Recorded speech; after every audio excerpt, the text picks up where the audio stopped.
Marseille se prépare à une formidable aventure. En 2013, la ville sera capitale européenne de la culture.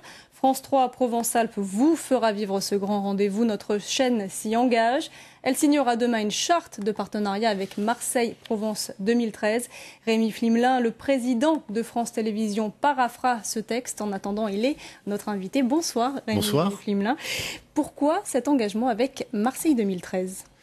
Écoutez, de façon très naturelle, parce que France Télévisions doit accompagner dans ce pays toutes les initiatives culturelles qui montrent une dynamique, et notamment les dynamiques locales ou régionales, et qui créent du lien. Et en l'occurrence, autour de Marseille et de la Provence, nos équipes vont être présentes pour faire partager cet événement au plus grand nombre, pour permettre aussi à des événements d'être diffusés, régionalement ou nationalement, peut-être de faire un certain nombre de documentaires, bref, de jouer notre rôle qui est non seulement d'informer, mais aussi de faire partager. Donc vous parlez de la proximité. Votre ambition lors de cette rentrée, c'est miser sur la région, sur les régions pour se renouveler. Comment ? Alors, si vous voulez, aujourd'hui, les différentes chaînes du groupe France Télévisions sont complémentaires, la 2, la 3, la 4, la 5 et O. France 3 a un rôle très particulier qui est de créer une chaîne qui crée du lien social, du lien de proximité à travers l'information et on voit que l'information locale, notamment autour du 19h, fonctionne bien. Hein. Les nouvelles présentations nous permettent d'ailleurs d'augmenter le nombre de téléspectateurs, mais aussi à travers des grilles de programmes le matin, début d'après-midi, qui permettent des initiatives locales, de faire découvrir la région, de faire découvrir des initiatives, de permettre de donner la parole, ce que nous faisons d'ailleurs ici à 13h, et de faire en sorte que, à travers l'antenne régionale, nos concitoyens partagent davantage.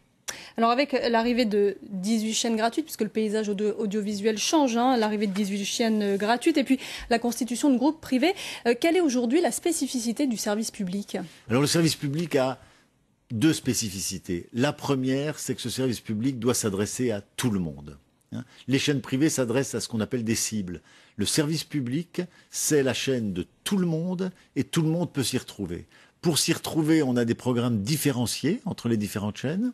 On a le numérique que nous développons qui permet aussi de toucher d'autres publics. Et puis la deuxième chose, c'est que le service public, c'est la référence. C'est à un moment donné, en termes d'information, le lieu où on doit pouvoir comprendre ce qui se passe, se référer. Et puis sur la création, le service public doit développer la création régionale, la création nationale française, là où beaucoup de chaînes privées font essentiellement de la diffusion de produits américains ou demain peut-être chinois. Nous sommes le lieu de la création française, une création vivante, une création qui donne à notre communauté régionale ou nationale ses lettres de noblesse en quelque sorte. On est en période bientôt de campagne présidentielle. Très rapidement, la gauche a dit que si elle arrivait au pouvoir, elle changerait le mode de nomination du président de France Télévisions. Est-ce que cela pourrait vous inquiéter ?